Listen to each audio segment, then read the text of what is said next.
Good afternoon, everyone. So nice to be with you. We have been talking for weeks and months about our conference at Melvin's Farm to Fork, and I just want to give you a little bit of an update or a rundown of how that went. We just came back from this event exhausted, thoroughly blessed. I just can't even begin to say how wonderful it was. We left with tearful hugs and joy. We had many presenters, of course, including myself. I opened, but my favorite, oh gosh, there were so many good talks. I think my favorite presenter or presentation, rather, was Kim Furman. This talk is available on our YouTube channel. We did stream it live. You can find it on our Facebook page as well. She connects the spiritual with the physical well-being, and man, did she ever have us just in awe. It was such a good talk. Along with Megan's Sanctuary, she talked about the comparison between breast milk and infant formula. And man, I learned so much. I knew infant formula was a very bad thing to be giving your babies, but I had no idea just how actually destructive it can be. Dr. Patty gave us a couple of talks on hormones and other things. That was very good. Stephen Hussey on Saturday with the circadian rhythm. So important, so eye-opening. And Gail Montgomery, Miranda Whitehead, Kat Owens. Gail, who owns the farm along with her husband Thad, gave a really excellent practical talk about just how to get started and what's the most important. So we had a balance of practical and just good in-depth information. It just was awesome. All the while we were enjoying a beautiful springtime on a beautiful 7th generation family farm. I say 7th generation. It is 7 generations of family dairy farmers in the Montgomery family. And Thad gave a message on Sunday morning that had us wiping away tears. It was so thoughtful and heartfelt, but it was just wonderful to be surrounded by nature, by the beauty of the farm. And one of our favorite parts, I don't have a slide of this, but we have a children's program. One of our daughters, Abby, and our friend Carrie managed that. It was absolutely delightful to watch the children all day long, each day, just playing and singing and laughing. No tears, no meltdowns.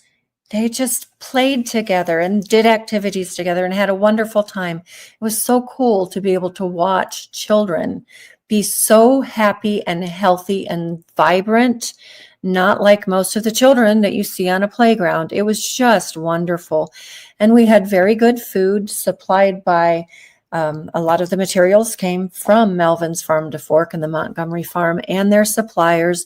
Josh and Frank managed all of the food. This is a charcuterie board that we had for our VIP dinner on Saturday night. Just phenomenally good. So that's it. That's just a basic rundown. You can definitely watch the slides or the presentations on Facebook or YouTube, and we'll be able to offer the recordings very soon. Unfortunately, our vocal recording didn't work on a couple of talks, but most of them will be available. So we can look for that. We'll put that up when we have it ready. So today, I have the pleasure of interviewing for the second time, this time actually hitting the record button instead of, oops, I didn't. So this time we are actually recording. I'm verifying. It says record. It was so frustrating. We had such an excellent conversation a few weeks ago, and then it went live and it didn't record that. It didn't record our interview. It recorded a private conversation. So if any of you were disappointed and left wondering what was going on, I didn't hit the right button. So my apologies. But today we're going to make up for that and have another excellent conversation hopefully we won't miss too many points, with my friend Pam. Hello, Pam. It's so good to Hi, see you again. Maureen. Hi, Maureen. So good to be here. I don't mind. This is fun. Doing it twice. Do it twice, I know. No, but I was so frustrated because we went over so many really good things. So hopefully we won't forget and miss anything today.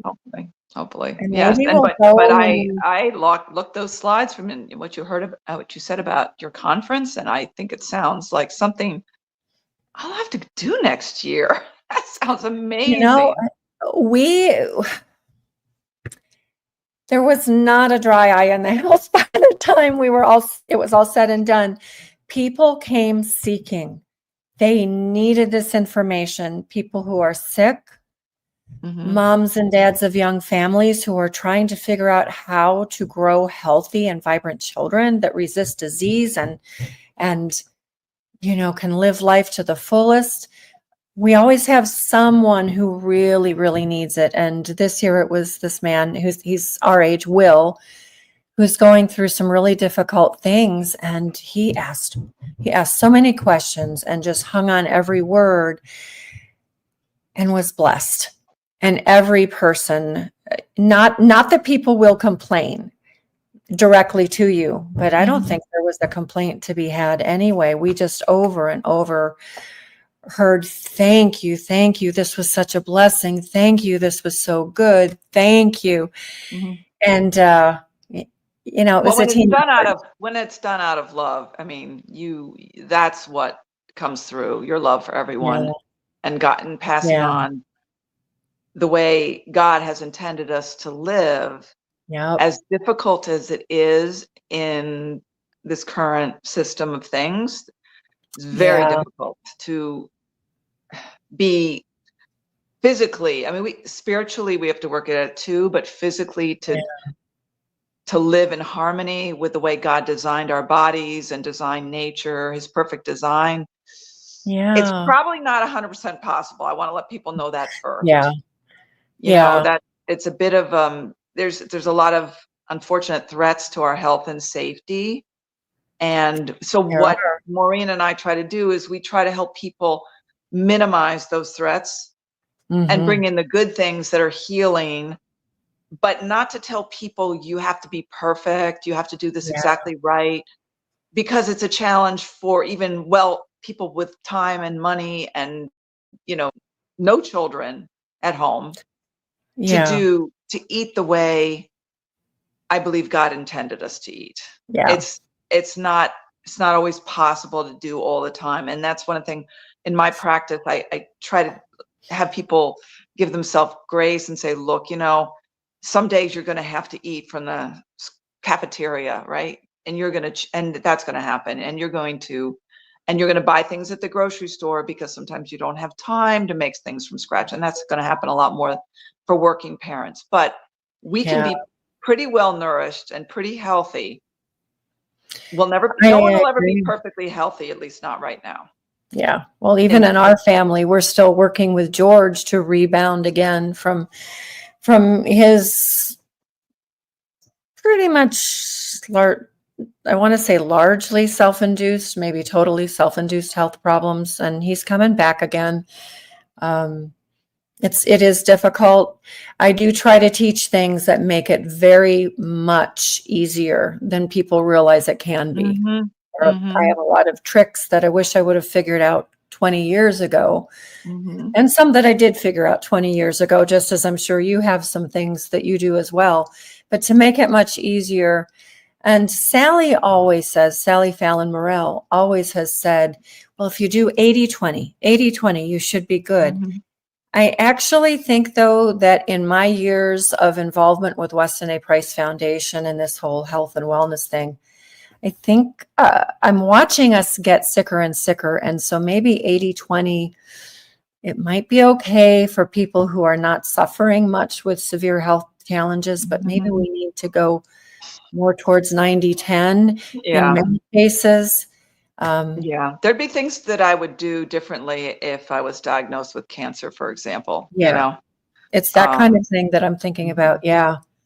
So I mean, we're all at risk for all these diseases, and unfortunately at this stage of creation, our bodies are not perfect. So, No, you know, we're very we are far going, removed from perfection. right. We are going to have physical and unfortunately sometimes also mental health problems.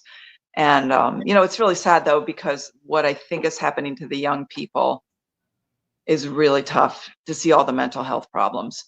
And in my role as a dietitian working with women that are couples, when mostly it's the mom that comes in, the mom to be that comes in, but helping them have optimally physically healthy children, because your brain is as much, you know, a physical part of your body as any other organ in your body, and to have the right nutrients there and not to have the toxins, you know, while the body is developing, while the baby's developing, is really important for them to have a chance at really good mental health. You know, we see so Yeah. much now about the challenges with mental health with children, but we're talking about therapies, they're talking about, you know, taking away the social media, and I agree with all that, but I think sometimes there's a physical problems that from unrecognized under and malnutrition that are not being addressed. I'm pretty sure of that. I know Yeah. that.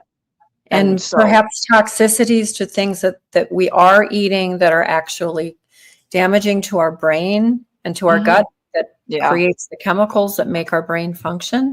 right. And also when we don't have the right nutrients, and you know, my nutrient that I've focused on so much in my professional writing and actually into my practice is vitamin A, and it is probably the most underappreciated, under-consumed nutrient, because everyone assumes, when I say everyone, all the medical and science professionals assumes that in a country like ours, in a developed nation, this is not a problem that we have. We don't have vitamin A deficiency. We don't, you know, and largely we don't have the same level of vitamin A deficiency as developing nations do, but we do have insufficiency, I believe. Yeah. And I've seen it too many times where it actually could be the only nutrient that I really have to pay attention when my patients are trying to conceive, and it actually will cause them now to be able to get pregnant. It's Wow. not usually the only one, but I've had a few cases where really I'm like, I think it's just a vitamin A deficiency, because most of the prenatal vitamins don't really have vitamin A in them. Yeah. And, you know, if you have the genetics, as I do, I only know this because I had my genes tested, which I'm not recommending that people do, but I had all the symptoms of vitamin A deficiency when I was in my early 40s, late 30s, because it doesn't come on all of a sudden. It takes some time sometimes. What are some of those symptoms before you go on, besides Yeah, well, infertility? that's interesting, because I had the, you know, you'll see this. A lot of people have those little bumps on the back of their arms, and it seems almost normal. So many people have it. It seems normal, but I had that. I didn't have a terrible case of it, but it was, you know, chronic. Yeah. I remember seeing an ophthalmologist because my eyes were so dry. Oh, yes. And they put me on Restasis, and then I'm like, this stuff is expensive. I'm like, I don't want it. And I'm like, oh, I don't want to do this. It's a steroid basically, or something like that. And so I'm like, I didn't take it, but I remember I had dry eyes, right? Yeah. Um, and the other thing is, I vividly remember after my first child was born, she was like a month old. I went to my parents' house and they had a swimming pool. And I remember getting into the pool, and I was literally blinded by the reflection of the light off the water. I could Oh, not yes. open my eyes. Light sensitivity. Yes. And I don't have that anymore. I have it. Everyone has it to some extent, especially if you have blue eyes, right? But I literally was like, Yeah. I can't even open my eyes. And Yeah. the other thing and that's, you know, after a woman delivers a baby, she's very vulnerable to vitamin A deficiency, because I probably didn't have enough vitamin A in my pregnancy, but I had enough, you know, I mean, it was enough to get through, right? It wasn't probably as much as I should have, because Yeah. I was trained at a university, and in the 1970s, and I graduated in 81 with my bachelor's, the whole movement, you know, in nutrition was to get the cholesterol and saturated fat out of the diet. Oh, And, you know, those foods were just thought, you know, you would be, if you're nutrition major and you thought those foods were healthy, you're really stupid. That was the thought, right? That was the And thought. I used to eat liver growing up, right? Until I got to be probably about 12. And then I started eating all sorts of junk food because I started feeding myself and, more in control of my own diet.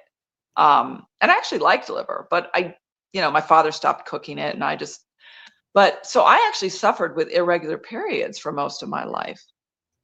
And the only reason I think that I was able to get pregnant is because now I know this isn't what people will eat, but I ate total cereal a lot because I believed in the vitamins and stuff in it, and I didn't take a vitamin pill at that time at all, but I thought, the nutrition thing, and it used to have a fair amount of vitamin A in it. Now, I know everyone's going to say it's not the natural form of vitamin A, but if you look at the literature, vitamin A is a pretty simple. There's only a couple forms of vitamin A. And yes, there can be different ones in different foods, I suppose. But when they do animal studies with vitamin A, they use these chemical synthetic forms and they work fine. Now, do they work as well? I don't know. I'm not going to say that. But I'm not advocating people choose fortified cereal for their source of vitamin A anymore.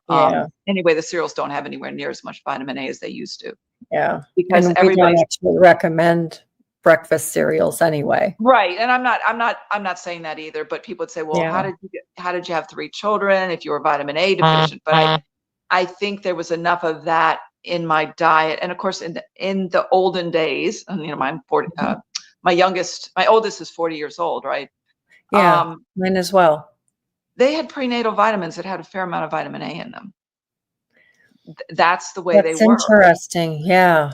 And so it came around 1995 when a study was published by, his name is Rothman, and there's others on the study, and that was out of, what school was that? But it was in the New England Journal of Medicine. I forgot what institution they were from. But anyway, it really basically fingered vitamin A as something you don't want to have when you're pregnant because it increased the rate of birth defects. Only very small amount.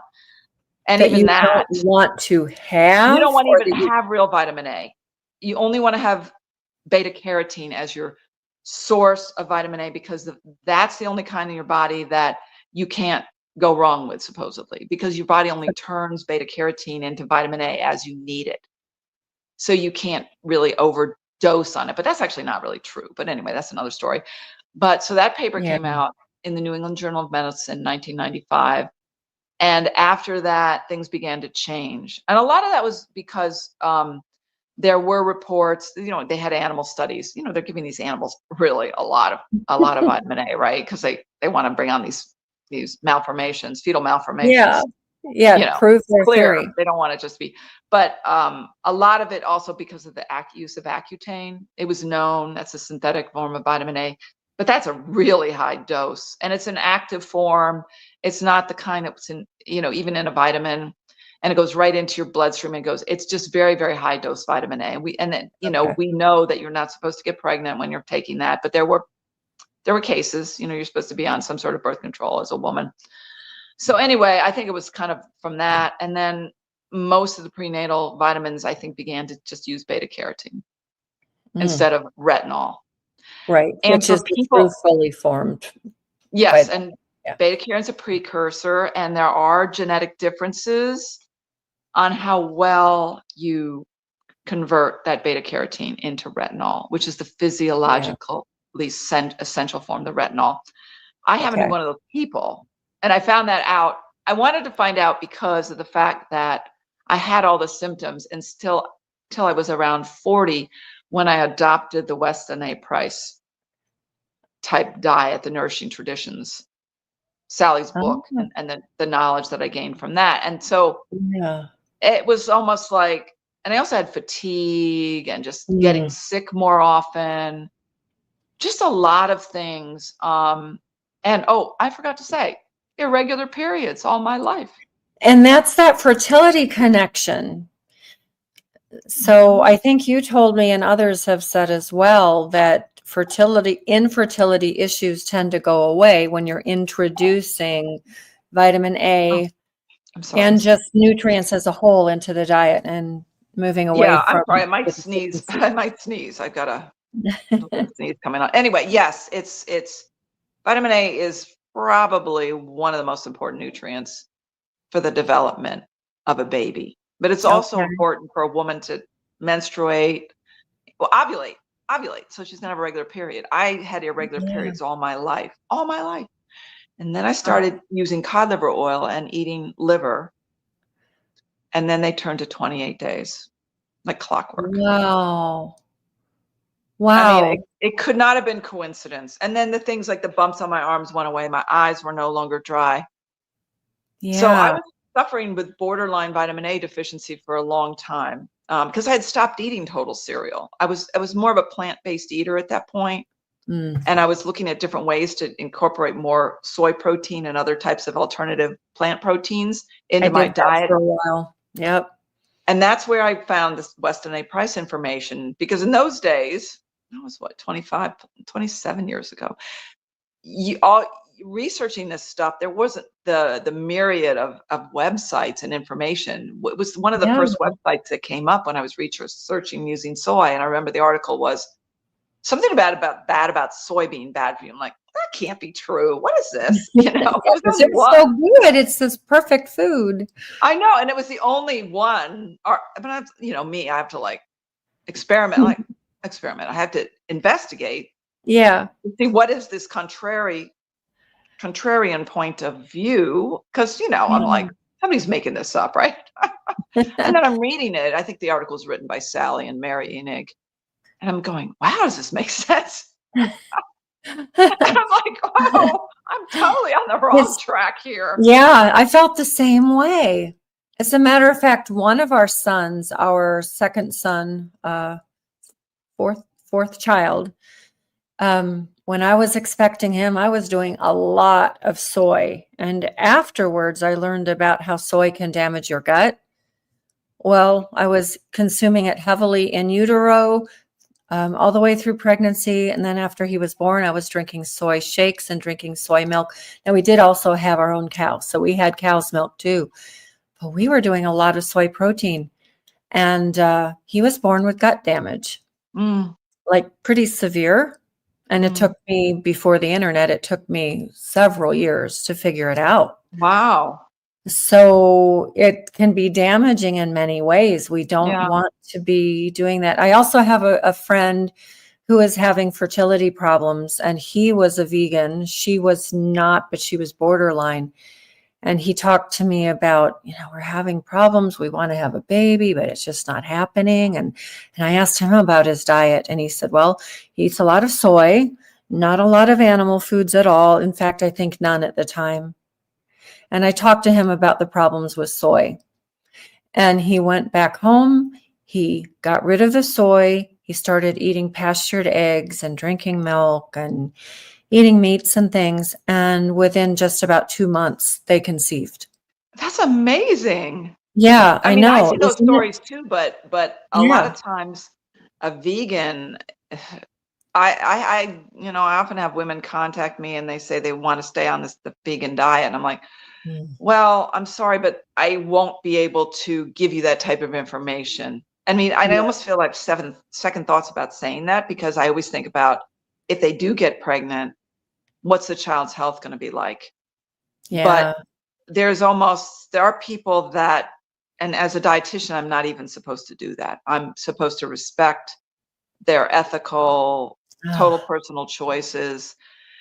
And I'm like, if it's just the mom and she wants to do that, not that I think that's great or anything, or the father. Well, it's not. But I don't want the child to be a victim of misinformation that they might have. But sometimes there's nothing you can do. There's nothing you can do. Well, I do like that Weston A. Price Foundation has the Dangers of Vegan and Vegetarian Diets brochure. I hand out quite a lot of those, and people find that helpful.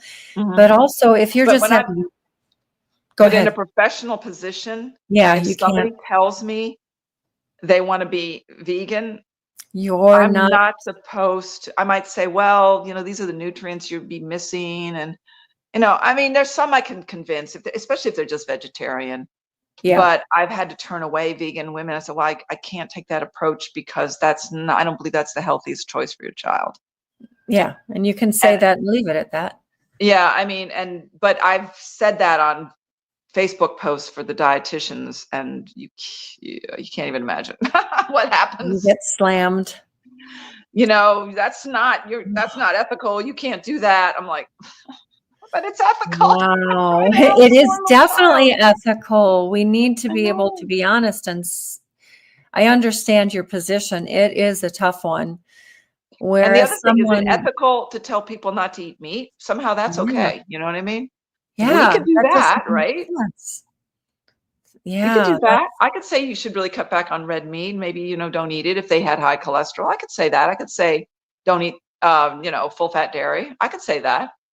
hmm So it's unfortunate because what I do in my practice, I try to say, look, it's not always easy to eat the foods that are really good for you. But, the more you do it, I find personally for myself, it's almost as if you can't even eat some of the foods that people eat anymore. I don't know about you, but there's foods that I see people order when I'm out to eat with other people. I'm like, they're adults. yeah, Like, what yeah. are they doing to themselves, right? I'm Oh, like, I know. and and But then and they I have don't their say children anything. in tow, and What? then they have their children in tow, and they're eating the same kind of stuff. And Well, those are yeah, children's foods that are designed for children. They're so healthy. I mean, the children's menu is the worst thing in the world in most cases. And why are we doing yeah, that to our children? Why are we doing that when their bodies are growing and developing? I don't know. yeah. It's a cultural thing here because parents don't want to make their children feel as they have to be different than other children in many cases. Not your listeners, Yes, and but right. there's a thing. It's almost like let the child be a child. In fact, this is real. I don't think I talked about this last time, Oh, but I actually I had a person contact me through one of the my Weston A. Price contact. He got in touch with me because he and his wife were seeking a divorce, and his wife and he was feeding the child. She's 4 years old, a Weston A. Price diet, and the mother was making the argument that that was not the appropriate diet for the child, and that he was harming her because he wasn't feeding her the foods that kids normally get to eat. And that is, I had to testify virtually, remotely on that. I had to be sworn in and everything, and because he sent me records on what she ate, and I had to defend it. It wasn't that hard to defend, but I right. had to be careful because I had to be very neutral because the last thing I could do would really be to say, well, those other foods aren't good. I could just say this diet is a normal diet for a healthy growing child, providing adequate protein, calories. Child's Yeah. not asking for food between meals. She gets some Oh, ice yeah. cream for dessert. But that was a very unusual circumstance where a mother actually felt that kind of healthful food was actually going to cause her daughter at 4 years You old, keep at four freezing years up. You're old. frozen. Oh, I'm sorry. Are we there? I'm sorry. We lost both of us for a moment. Yeah, Yeah. So I'm if I'm here. back, but he was very appreciative afterwards. He sent me some flowers to thank me. He said he felt that I represented and was going to be helpful to his case. Do you know how But the it is. case turned out? Go ahead, Maureen. Do, Sorry.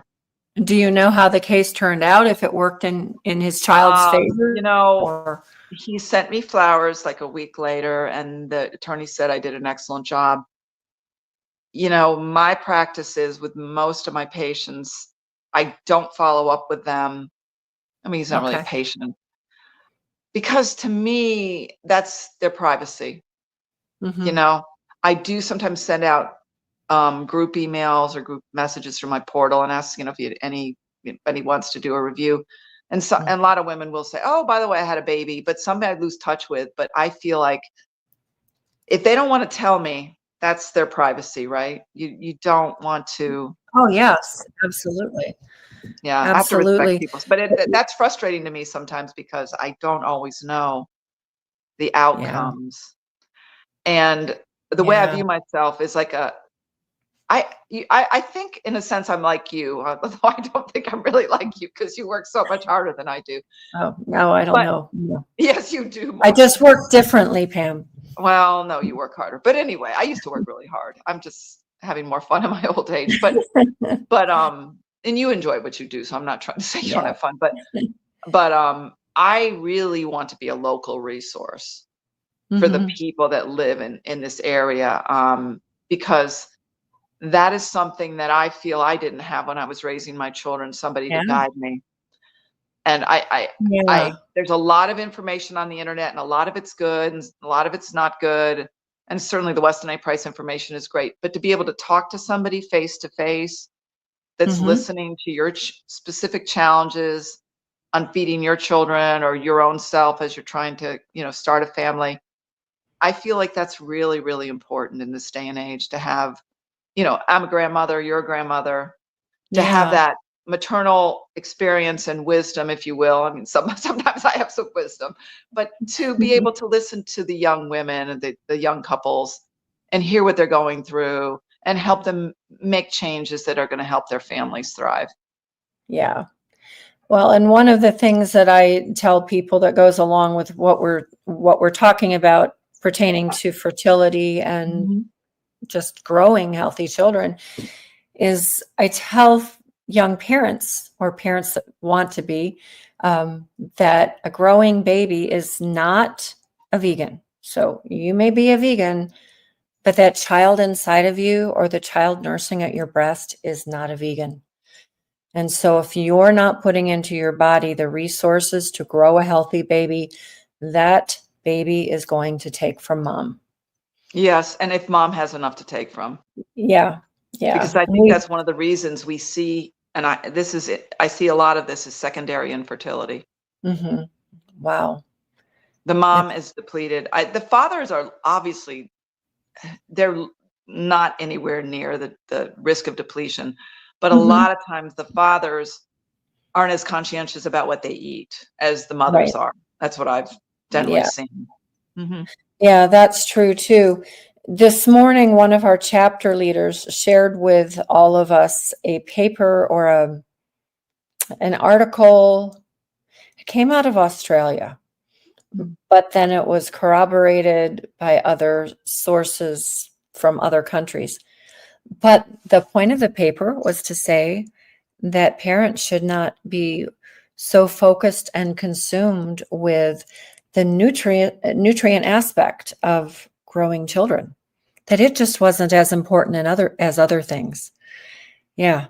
Oh, So well, we're not putting a hierarchy of importance because everything is different. You can't compare the physical needs of a child to the spiritual needs, to the educational needs. Oh, yes. They're not, you can't say one is more important, but you know that if you take one away, the child will not thrive to the way The child will he or suffer. she could. Yeah. And so, I know you hear that a lot, like, oh, as long as they're eating, as you know, and you're loving them and Say taking, that. I'm Then there sorry, was also that's not the way it's not traditional, reality. and it's not the way traditional societies handled it. No, not at all. Dr. Price's photos show that, and they're striking. I'm giving a talk in June in Ohio about, actually, it's more about dental. And I'm, of course, giving it obviously on behalf of Weston A. Price. But what he saw just looking into the mouths was reflected in the bodies of the people that he looked at around the world. Yeah, sure. And then the degradation that occurs within a few short years once those people abandoned their traditional nutrient-dense diets that was astounding. Yes, and tragic Yes, for them. absolutely tragic. So much suffering. But it's a tragedy today, and there's widespread suffering. And then, as I mentioned about watching the children play at our event this weekend, you go out in public and we see children having major meltdowns, fighting, snapping, or whining. or in front of a screen. Or in front of the screen, and that's how they get Yeah. pacified. That is appalling. Actually, at the Weston A. Price conference in Orlando, there was a child there. He was probably about 6 years old and a little porky, and the mother just kept the screen in front of him. And I know I'm not the only one who had to resist just going and saying, please, no, don't do that. But we can't do that. Yeah. Yeah. And he'd probably have a meltdown, and she would have not been able to participate, so I get it. I get it. My granddaughter, quite often, we just play music on my phone, and she'll sometimes say, I want to hear this song. And I'll be like, we can't do that right now. Or she wants to draw on my phone because I have a, notepad. She can draw on it. But you have to say no. As easy as it is to say yes, and hard sometimes to say no. And listen, I'm not a mother full time right now, so I'm not going to say that I know what that feels like. Having a granddaughter a couple days a week is not the same as having a child home all the time. And my son did way too many computer games when he was a teenager.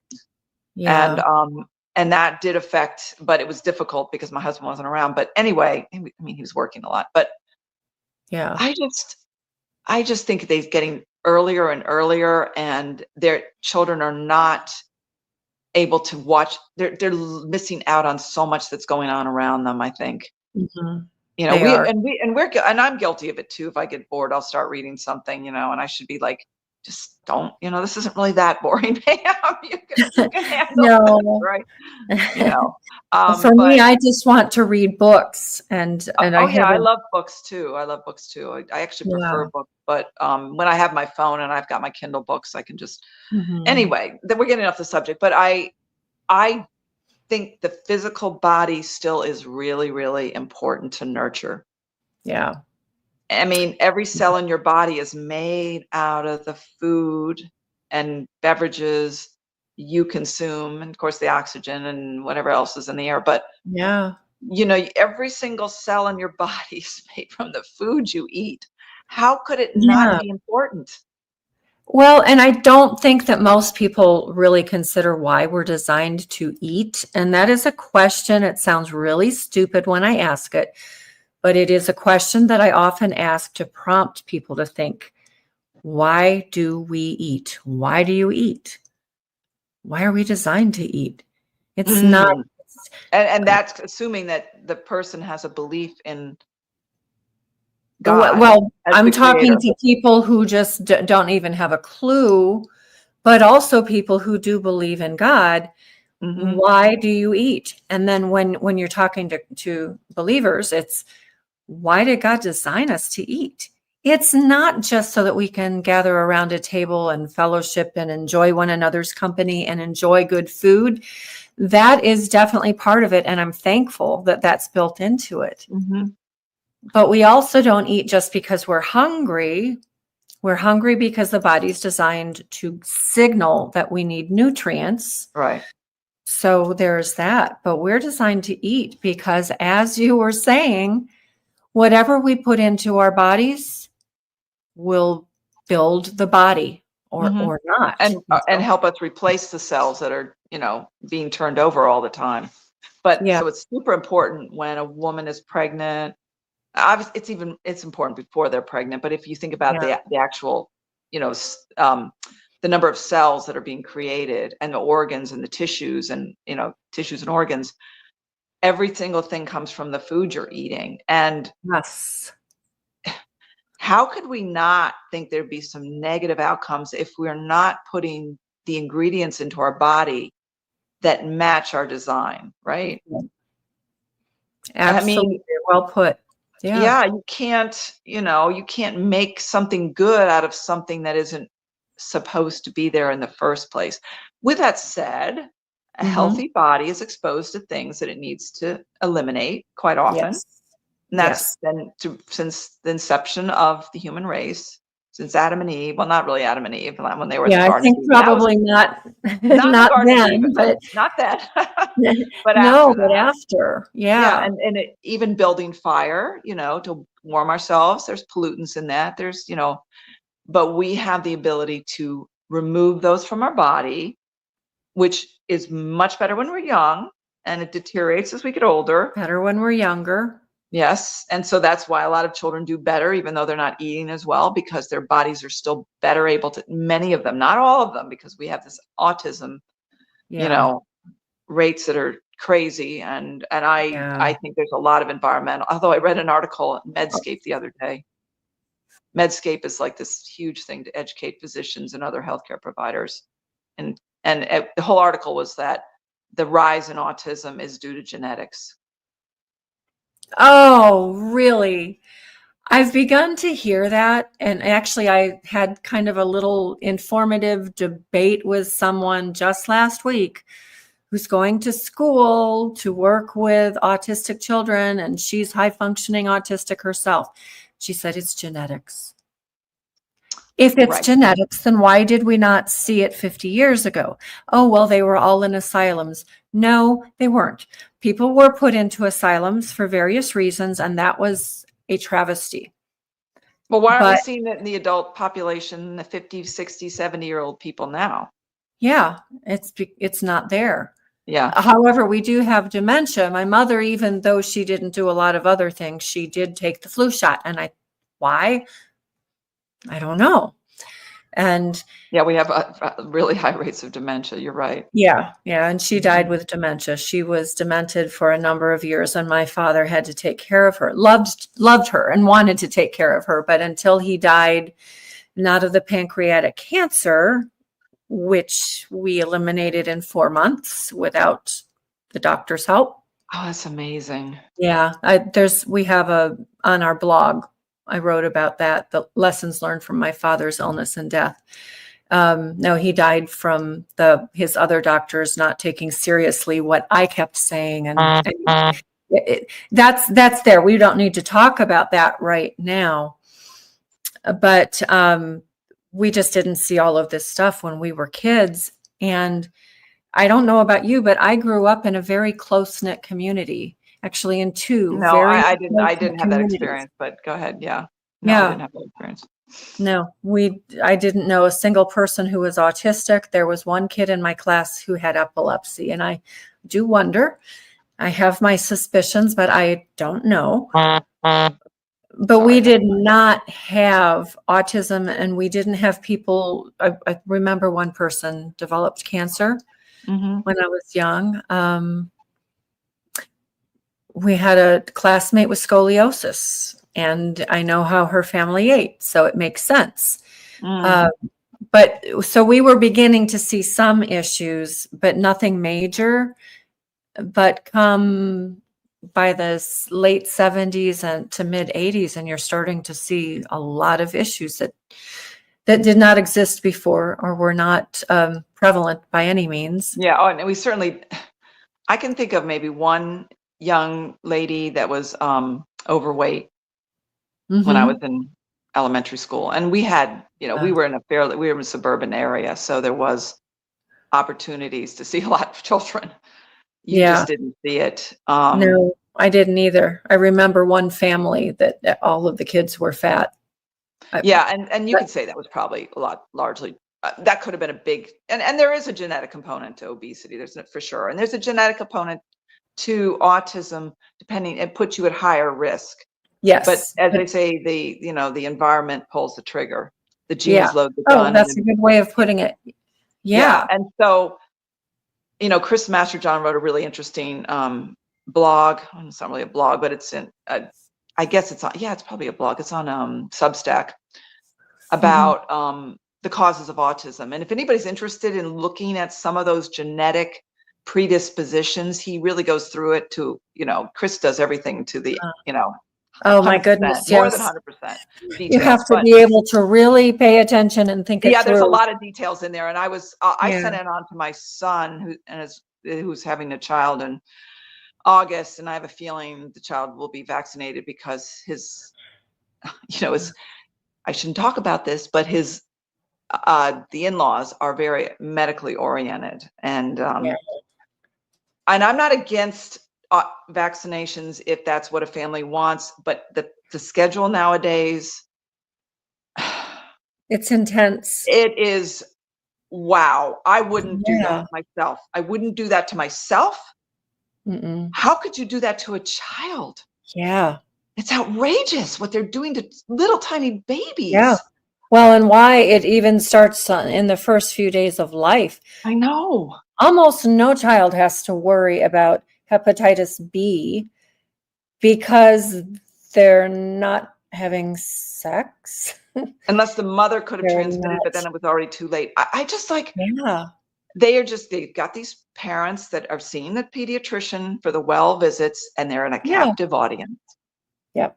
Exactly. And of course, we both, I'm sure, know parents and have heard many stories of parents who have fought the system, and it's very difficult. But I fought the system. The system was not happy.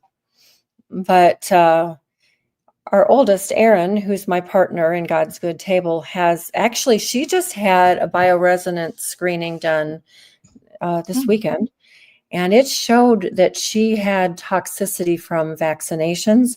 When she was a child, she and her younger brother, Taylor, our two oldest, had just a few. And then as I started to learn and experience more, and friends that I grew up with were having children with autism and other brain damage from that, I started to delve into, before the internet, books, reading everything I could. Yeah. And so we stopped, but she actually shows toxicity, and she has the MTHR gene mutation. She is very sensitive to histamines, has a hard time breaking them down. And we think that that's because of the early childhood vaccines that she did have. But that is a topic that we need to delve into at a later date. I don't even know why I mentioned it, but no, it's fine. But it's because something it is something that's so controversial right now. Yeah. Especially with people now, the measles now being more common. And I shared with you, and your listeners could look this up, but the CDC actually has on their website, if a child does come down with, even if adult comes down with measles and they're hospitalized or under the care of a healthcare provider, there are protocols to administer higher dose vitamin A to the patient. And it's actually an accepted medical protocol. So that will help treat measles. Now, I'm not going to say you should go out and do this yourself, because I can't say that. But I do believe this, to just make sure you're not vitamin A insufficient. Yeah. Make sure you either cod liver oil, or get some sort of source of retinol. There may be not a need for that if your genetics aren't European. Generally, it's European genetics. But it's certainly the better way to nourish your body with vitamin A is to get the real vitamin A from an animal source. It can only be from an animal, and you'll get some in egg yolks. You'll get some in the butter fat and the cream. Yeah. Will you get enough? It's hard to say, because some people just need more. Others, everybody's different, and everyone's needs are different. I know, and I know it changed my life. And now I use more the liver capsules and I do take cod liver oil. I used to eat liver a lot. I don't do it as much now because my husband doesn't really like it, and it's just me. But I know that vitamin A insufficiency is much more rampant than anybody at the CDC has any clue. They do not know this. And they resist. Well, you know what they do? They test the blood. And that last time, I think the blood was actually tested in the population, because they do these, studies. It's called NHANES. I think it was at least 20 years ago. But you can't detect vitamin A deficiency in a blood test unless somebody's like at the bottom, really, really deficient. And isn't it more important to look at symptoms, like we started out talking about? Yeah, it definitely is. And because of these symptoms are getting so common. I mean, how many commercials do you see for dry eye? How many creams are out there for bumpy skin? I know someone who we love very much right now who is taking drops for her dry eyes, and she was put on a very low fat diet because she had a heart attack. And I won't go further than that. We love her dearly. And there's really nothing you can do, because there's nothing we can do, because she's also losing her you also have to be really careful. I have a friend that just had a quadruple bypass after a heart attack. And he had talked to me a few years back about his nutrition, and he had a relatively rotund abdomen. And I suspected he had fatty liver. But Yeah. his cholesterol had to be managed. So they were not going to have him, he could not eat egg yolks. Now, if you're not eating egg yolks and you're not eating liver, and there's a few other pretty good sources, you're probably not getting enough choline in your diet.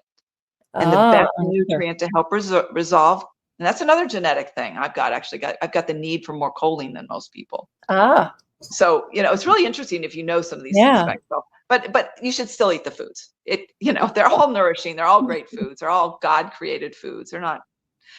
But and that's the biggest point to me, that is the overarching theme in everything that we're talking about, and that I talk about, and that Weston A. Price is.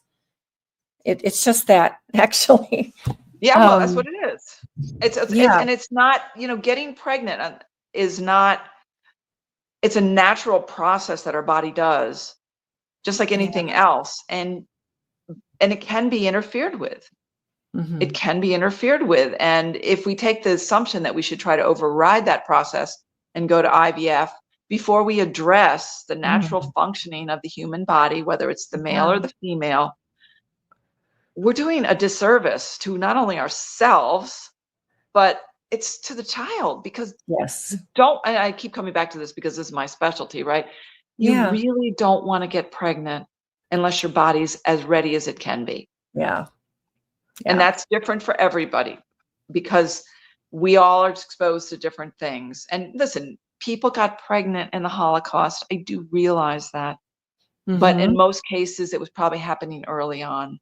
Malnutrition is going to stop you from getting your period regularly. And I'm not talking about starvation malnutrition. That was starvation. That was cruel torture. But I'm talking about these nutrients are needed for the functioning of our body.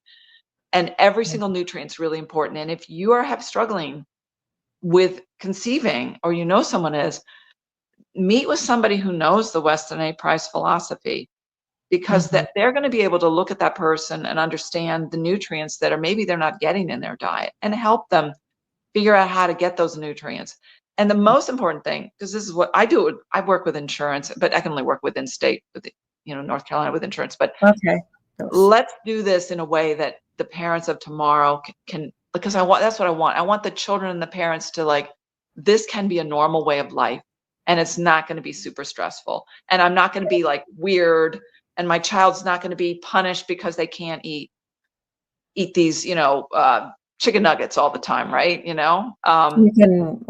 can make your own chicken nuggets. Well, you can, but I meant the ones that, the ones that most people aren't going to do that. Oh yeah, I know. I used to do that all the time. It's funny, and I don't know if your listeners are interested, but when I first learned the Weston A. Price Foundation principles, I was gung ho, everything, everything.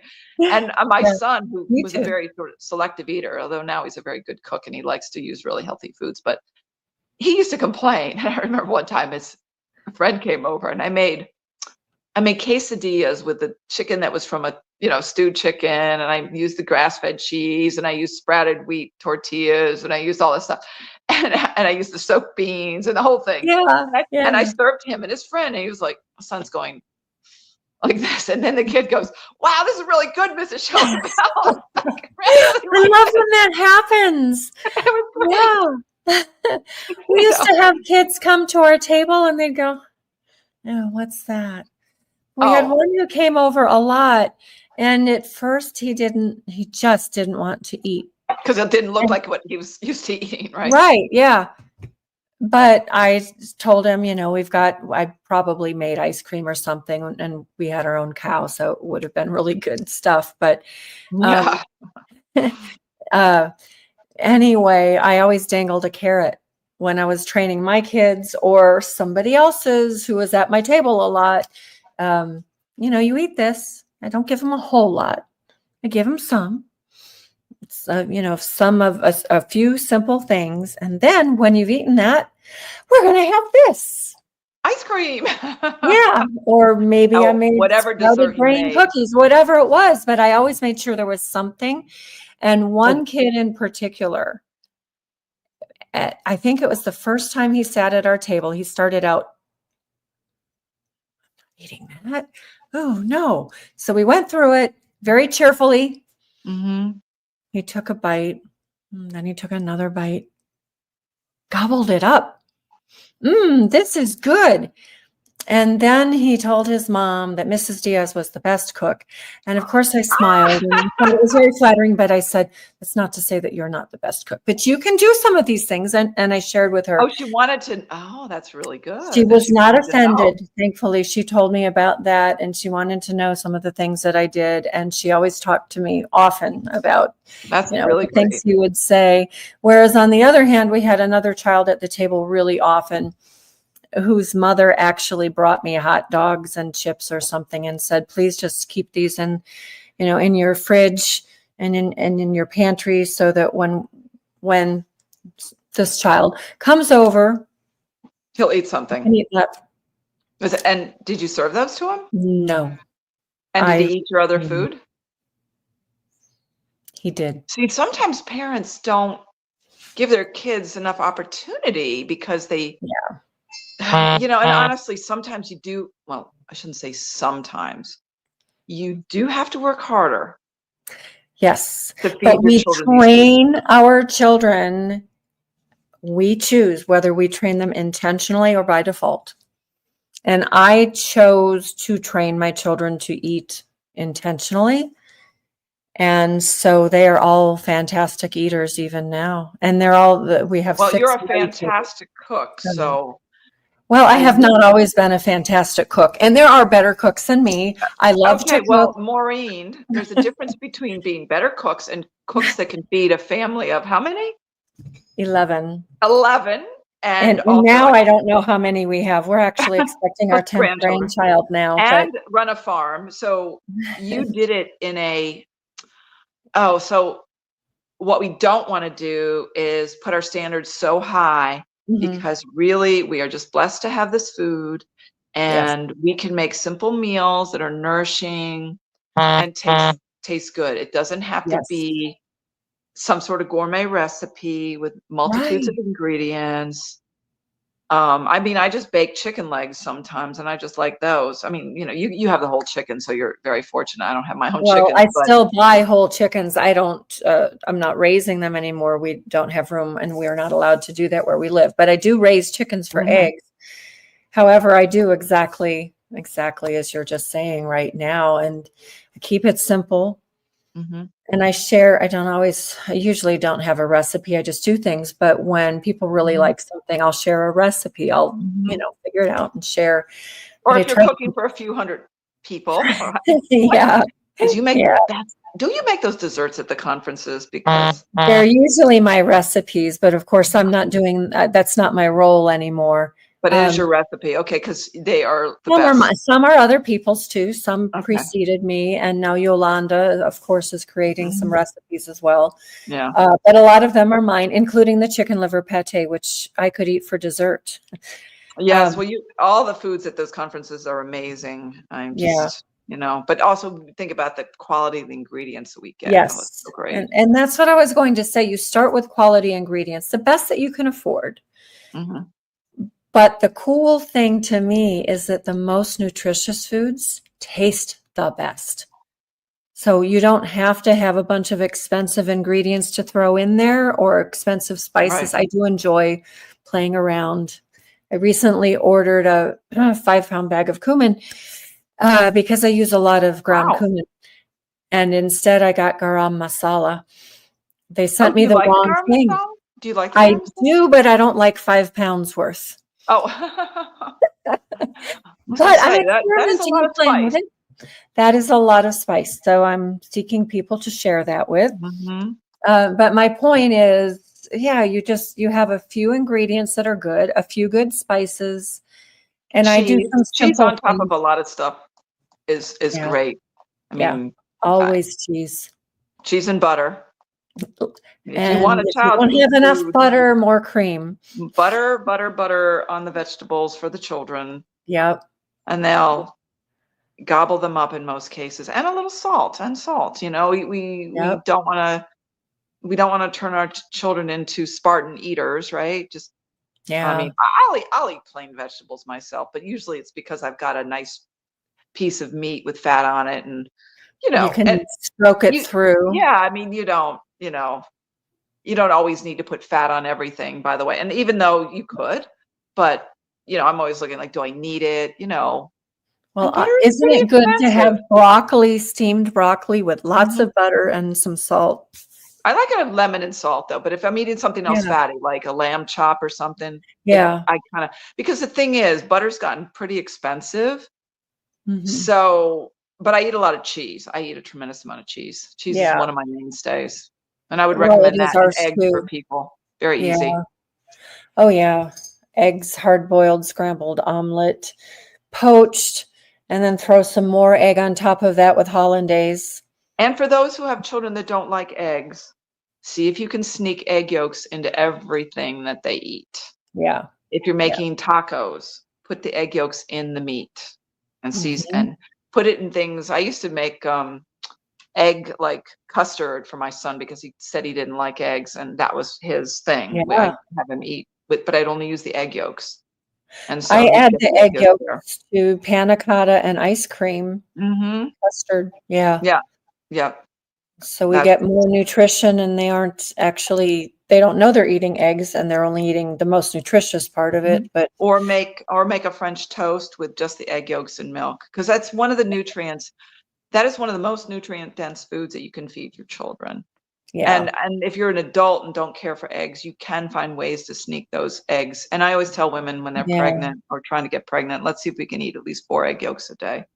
And you yeah, probably want to eat more, but not a lot of people are going to do that. I yeah. love deviled I eggs. do.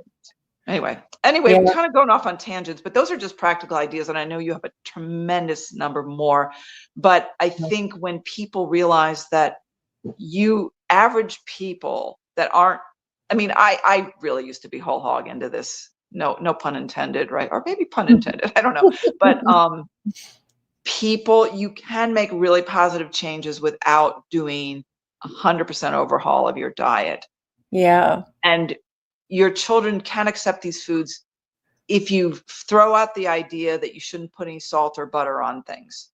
yeah, And I'm not saying you should use all the salt in the world, but just realize that most of these processed foods, they get their flavor from fat and salt, unless they're and it sweet. should be whole salt, not refined. Right, exactly.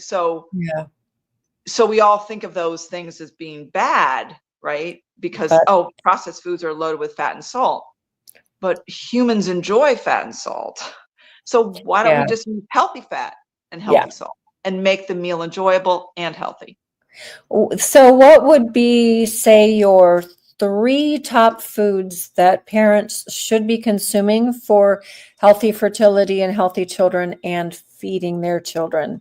Okay, so the number one food that's most accessible, I would say, would be eggs, Yeah, that's what I was because that's thinking. something that most people will accept. Mhm, The second one would be full fat dairy. mhm. And the third one would be an organ meat. But Yeah. if you can get it, you can get the liver put into the ground beef. Even Mhm. Whole Foods is starting to sell that. Again, it's a little more expensive. It used to be less Yeah. expensive, right? Yeah, because Um, they threw it out or gave it to the yeah, pet exactly. food companies or something. Yeah. Nobody wanted it, but now liver is one of the hottest things out there. It's incredible. Good. Yeah. And I guess RFK Jr. helps to that extent too. I think he talks about it. But Yeah. those would be the 3 things, because those are going to bring in so many nutrients that you may not be getting enough of in your diet. And we're talking about also vitamin A, vitamin K2, the MK4 version especially. We're talking about the fats in butter and dairy fat and cheese. And there's some really instrumental fats for the way our bodies work. There's new research on this carbon 15 fatty acid, Yeah. Yeah. that's really interesting, and it's a saturated fat. Now, of course, there's a supplement Yeah. that they're selling, and that's got some good evidence behind it. But the thing is, of course, they always say, well, to get it, people say you only need a tablespoon of butter to get the same amount in one of the capsules. Good butter. But the thing is, people are afraid to eat that much butter. And so they market it. Well, you don't want that much saturated fat, so you want our supplement. But then you're not getting the butyrate in the butter, the vitamin A in the butter, and there's probably other things, the vitamin K2. We don't know all the things that are in these foods. And I always tell people, think about this. The reason I say about the egg is, what is an egg? It's a fertility package. It's something, before it's going to be born. Yeah. Right? It's and the same thing with building blocks of it's got this little package of nutrients for a living thing. And the dairy is really the same thing. It's what an animal can thrive on, a very young animal thrives on. And then the organ meats are it's just one of these traditional foods that Weston A. Price and others realized, and through their research, that was really, really important. They all these traditional cultures made a point to give the young couples the organs over the other people's, because they knew they were going to be starting families. So you don't have to eat liver all the time. If you ate it once a week, good grass-fed liver, you don't need more than that, really. Yeah. Now, if you're and it can be in a supplement form, in a capsule, and you can take it in a capsule, or you could also take cod liver oil. Those are 3 different ways to do it. Yeah, we always talk about and recommend the fermented cod liver oil. Yeah. Well, actually, when we're done, I'm going to go drink a glass of raw milk and pop some cod liver oil, butter oil capsules from Green. And if you can get raw dairy, that's great. Raw milk is great, but you can always generally get raw cheese. Raw cheese is accessible. Raw milk may not. Sometimes, even if you can't get raw cheese from a farm in your area, you can go to a store and look for cheeses that come from Europe and read the label, because many of them are raw. They'll say unpasteurized usually. They'll say unpasteurized milk. Right. And also some of the farms, including Sally's Farms, will ship their cheese. Yeah. So it may not be the time of year to start shipping cheese in some places, but I mean, cheese really is kind of a living thing. You can leave it at room temperature. I hate to say that because I do it all the time, but if you're getting a big block of cheese, it will change if it gets exposed to 80, 90-degree temperatures. It's a living thing, and then they age it at like 55 or something. I don't remember. I made cheese once. I think 60 days. Yeah, and that's the way. It's like wine. It ferments. It develops all the complex flavors during that process, and also increases some of those vitamins that we're talking about. The vitamin K2, especially those nutrients that are so good. Yeah. Can you, before we close, also suggest 3 foods to avoid? Number 1, commercially fried foods. Anything cooked in industrial seed oils, absolutely, those are terrible for you. And they're worse if they're deep fried. And so many things are deep fried, people don't even realize it. So many things. They'll say, "Oh, I get it frozen." I said, "Well, it's deep fried at the factory." And then you stick it in your oven. It wouldn't be crispy unless they did that. Now you can do your own sort of special frying in your own fats, your lard, your tallow. And you can even, that's fine. And even that isn't 100% great for you, but I eat it. I'm not going to tell people, listen, if I had cancer, I wouldn't eat it. Anything cooked at a high temperature is not that good for you, but it's not going to harm you if you're a generally healthy person. Another thing not to eat, foods that have a lot of sugar in them usually are very low nutritive value. And the problem with that, you can eat some, and I'm not a purist. I eat some sugar. I mean, I put some in my coffee, not much. I shouldn't even tell you I drink coffee, but it's no, it's okay. I drink coffee, everybody. I love my enjoy coffee. I love the taste of it. I love Yes, me too. And I put a nice half and half in it. You probably put real cream, which I wish I could get. But right now I have heavy raw cream. Yeah. But the sugar, often these foods have 0 nutrients in them.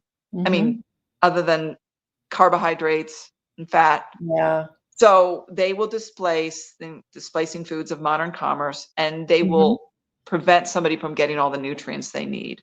Because really very hard, unless you're eating perfectly. If you're eating less than 2,000 calories a day, for a woman, it's very hard to get every single nutrient you need in the right amount.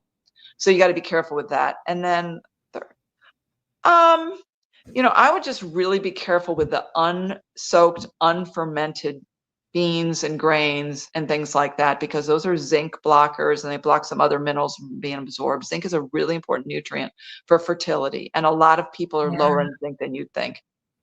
Some of my clients do get tests and zinc levels are low. That's largely because they have not been eating the nutrient dense foods, and the body, and if they've been on birth control pills or anything, and if they've been sick, you get depleted in zinc. And if, so Yeah. those are the things that I would definitely avoid. And the other thing that I might add as a fourth choice, if you can afford, it's so expensive now, but shellfish, Oh, oysters and yes. clams. I'm headed up to Maine in another month, and I'm looking forward to fresh lobster and scallops and flounder. Yeah, all seafood. And it's funny. I mean, and also people need the seafood for the omega-3s, but you get that also from good dairy Yeah. and good eggs. You may not need it if you get really good dairy and eggs, because there's omega-3s in theirs, and the meats to some extent. So anyway, and those are the biggest changes that I recommend. Get rid of those fried foods, substitute the animal fats for the fats you're missing. Make sure you're eating those foods that are really designed for growing things, which are the egg yolks and the dairy, the full fat dairy, and then add the organ meats, and if you can do the shellfish too. Yeah, wonderful. Very good. Thank you. You're welcome. Now no Thanks, one needs to see me anymore. You got the recipe. It's real easy. No, people still need to see me. Do you to see you, not me? Do you do any virtual consulting at all? I do, but the thing is, it's got to be somebody that already understands the Weston Price philosophy, because I will support them in that change. Because the thing is, I don't want people to say, what is this wacko talking about? Because that could happen. But you're not so wacko anymore. Thankfully, it is getting to be known. We're talking about it more and more. It's really amazing, especially now that RFK is we are really understanding that we did a huge disservice to this country, the world, with the dietary guidelines and with all these substitute foods. Yeah, absolutely. We literally, I have a chart that literally flips the food pyramid upside down, and it's appropriate for what we should be, how we should be eating. I know. And just getting the right foods, though. It's not just the proportions, because the government is still, I have to plug my phone in just because I'm getting a little low. But the government I think they're eventually going to change the dietary guidelines. Yeah, but I hope so. They're in a stalemate right now, because I think it's a big process to change. It was really easy to keep the status quo for the past 40 years. Yeah. But changing is a big disruption, not only to what the healthcare professionals believe, because, it's one thing to tell the public, and now you go to a doctor and, what are you doing? They're going to say that. Yeah. And then the other thing is the food manufacturers, the big food manufacturers, unfortunately, and I say this because I know some people very close to me that are employed by them. It's the economy of the farm economy. We can't throw all those people out of work right off the bat. But you as an individual can make choices, and you can educate your friends and your family. And this is the way it's going to be done. It's going to be done at the grassroots. It's not going to easily come down from the top. No, but those are great words and a great thought to end on, because, I'm challenging our audience to vote with your dollars and just do the very best you can. You're right, Pam. It takes us. It does. It's going to take individuals. It's not going to be a government, or we're going to force the government to change. We're going to force the corporations to change. Yeah. Obviously, we're not buying corporate food, but there's a lot of people in this country that are affected by these foods, and we want this to be something that people look at us and go, "Why are you so healthy?" People. I know you want to end, but I play a tremendous amount of tennis, and my husband does too. Yeah, and we are the fastest people on the court. So that's really neat. People recognize that, I hope. Sorry, what? Do people recognize that? Oh, people think. Yesterday I was stretching my leg because remember I told you I had that. Yeah, I was watching a match, but I went over just in our community, and I was walked over there, and I was stretching my leg. And then one of this guy goes, the youngster here. Now listen, I'm 67, and I'm one of the younger people, but at 67, I mean, I pulled a muscle because I was playing singles with this guy that's crazy. He's a great player, but we don't have, thank God. I mean, anything could happen. We don't want to brag. It's not bragging, but you put those nutrients in your body that helps your cells recover and repair. Yeah. You're going to get a better outcome. Yeah. Far And better. it's not a punishment to eat these, say no to some of these foods, because you will reap benefits way beyond the momentary pleasure of that food. Yes, you will. You will reap these, and you will be like, listen, we're all going to die in this current, system of things, but we don't have to degenerate the way that people are degenerating nowadays. We can live into our 80s with a high quality of life in many cases, and contributing to the welfare of the younger people, which is a responsibility we do have. I agree. And actually, Jeffrey Morel is an example of that. He died at 99. And he was still working on the farm. Yeah. In his 90s. And he was encouraging people, have goals, make lists, work hard. And he's driving around in his golf cart and he's watching the cows and checking the fences or whatever until he died. And towards the very end, he was old, but 99 is a very good age, and to be able to do all those things. And you won't be able to, you will realize much, and you can make those changes at any time. Don't say you're too old. Okay. Don't say it. You're never too young and you're never too old to make those changes. Yeah. But the time to start, if at all possible, is now. Exactly. So, and don't feel you have to do everything right off the bat. Right. Start with a few things that you can do. Start by getting those pastured eggs. Start by getting some good cheese. Start by taking some of the chips out of your house and saying, I'm going to eat bread, toasted bread, good bread with butter on it. Yeah, sourdough bread, sprouted oatmeal with lots of butter and cream. Get rid of the sodas and the seed oils. Get rid of those seed oils right now. And that's the number one thing I generally tell people, get rid of those. Yeah. Most people are using olive oil more and more, but the thing is they're buying foods that are cooked in seed oils and they don't even realize it. Crackers and things like that, chips. Yeah. And so we can learn to make our own. And I do try to teach people that. There are others out there who are doing the same. So it's not impossible. It is doable. Just keep things simple. And you can buy breads, sourdough breads, and you can make croutons with them, and you can toast them and put all sorts of flavors on them. Listen, I love a good potato chip, and I will buy some, and I actually love French fries. But I'm always like, I don't know if it's worth it. I don't know if it's worth it. It's not necessarily worth it. I'd rather eat something that's going to satisfy. And the only reason we have this luxury is because we have food manufacturers that produce food on the cheap. If you actually had to make all this food and buy vats of oil, and you have to throw the oil away. And by the way, I think they probably feed it to cattle, which is horrible. It's expensive. Yeah. Traditional cultures did not deep fried foods. No. That's not a cost-effective way to cook. So, we went to dinner on Friday. Friday night, our conference was Friday, Saturday, and then we have worship on Sunday morning, which is wonderful. But on Friday night, we went out with a friend, and he was in charge of finding the restaurant, and he found a restaurant that had great reviews. We stood outside the door for about 40 minutes waiting for a table. We finally were in there seated. Almost everything was fried. It's so common nowadays. I mean, and his plate, he told, this is what he does. I've eaten out with him a couple of times. He'll tell the waitress, don't tell me what it is, but whatever you would have, if you could have anything that you're here, that's what I want.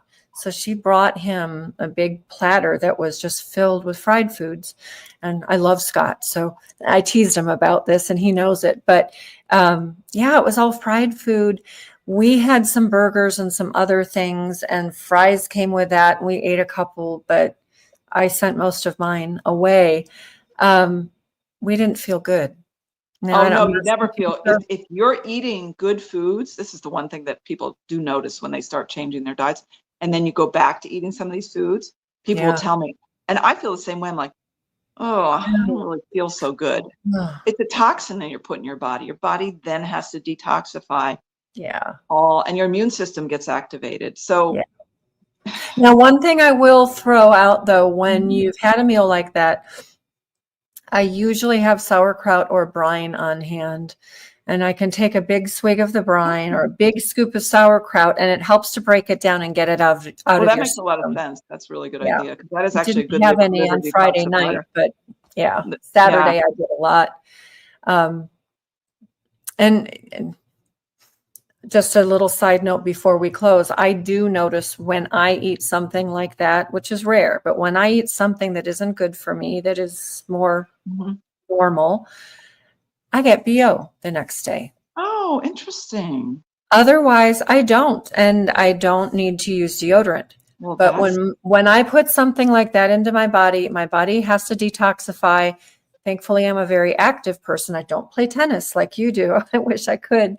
I don't have an interest in tennis per se, but I walk, I hike, I Mhm. kayak when I can, and I swim. Oh, But that's a lot. That's good. well, mostly I walk, and we have a swimming pool, so I swim whenever I Mhm. can. But my detoxification pathways work pretty well. But within 12 hours, oh yeah, I'm smelling it. Well, that's really interesting because your body's basically outgassing all that junk, right? All the junk. Yep. But my Yep. normal day-to-day diet, no, I don't even, I That's never wear deodorant. That would be really I have not asked people that question. I'll have to see if they feel that changes. But I don't have people that eat that usually that well. Most people are not doing all the things you do. So, Yeah. um, yeah. Well, But you my know what? 10-year-old grandchild was at the table this morning pouring Redmond real salt out and eating it. And another one was eating the butter. Oh yeah, they So love to eat butter. Isn't it so they love funny to to eat watch them butter. eat butter? Yeah, I know. And it's funny. I remember we had margarine growing up, so it's unfortunate. I Me mean, too. we did. Yeah, I think it was just everybody was brainwashed, and it was so much cheaper. Yeah. But you were led to believe it was more healthy. Yeah.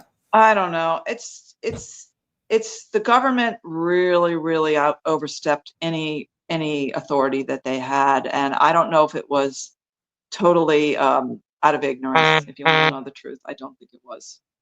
I don't think so either. I think it was industry driven, profit Hmm. driven, Yeah, and they pulled the wool over our eyes on many things. So we're pulling it back. yeah, and we're We're a big saying part of enough that. already. Enough Yeah. already. We don't. And I think some healthcare providers are, but they're still going to look at your cholesterol, which is unfortunate. But that's another story. We can talk about that some other Yeah. time. But Yeah. anyway, Yes. I think we could talk longer. I hope your audience has stayed. It's like, what are these women doing? If Is you this their get little bored, coffee just watch crush? it in parts or something. I don't know. But yeah, there is more we could talk about. And I'd love to have you come back another time. And maybe that's when we do talk about the fats and the healthy fats.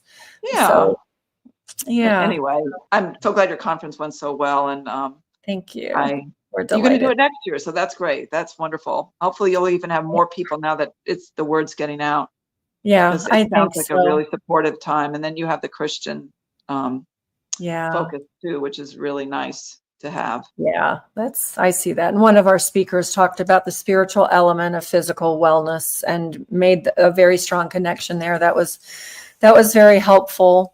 And she helped Oh yeah, redirect my brain. that's a big deal. And it's funny. We're going to keep stopping, but I think mental health comes from the security that God is in charge, Yeah. in part, a lot of it. And that things are bad are going to happen, and you Yeah. accept that, and you say, God, I know, you're going to work things out, maybe not Yes. in this lifetime, but things And are going to work out. maybe things don't always work out the way we think they should Right. in the moment. And then Right. later we can understand. Right. And But it's not that's a always going whole, to be the best. We can't expect in this, this world that things are always, all the apostles, they suffered. And listen, Mhm. I'm not pushing that on anybody, but Yeah. that always grounds me going, you know what, put this in perspective. You really need to put this problem in perspective. Amen to that. Yeah. Yeah. Yep. Well, with that, I think we probably should stop. Yes. And And thanks everybody for listening, whoever's hung on this long, but yeah. Well, and I bet our regulars will, and others maybe will take it in 2 parts. But Pam, thank you so much. This has been another very good conversation. And I think I have it all recorded this time. So okay, great. It says recording, so I think so. I think so. Okay. So right. I'm going to end it now, but I'll thank you again. And everyone, we'll put links to any links that you would like us to share, Pam, just send to us and we'll put them up. Yeah, I was just going to share the one on the CDC and the vitamin A, but if I think of something else, most of the stuff that I've talked about is all over the Weston A. Price website, just so everybody knows. Yeah, there's so much there. Any topic related to health and nutrition and well-being and healing, non-toxic healing modalities and such, it's there on the foundation's website. And you don't have to embrace everything that the website said. There's choose the things that you think are important to you. Yeah, definitely. So, all right, with that, we will end, but thank you. And thank you everyone for listening in. We'll see you next week. Thank you. Bye-bye.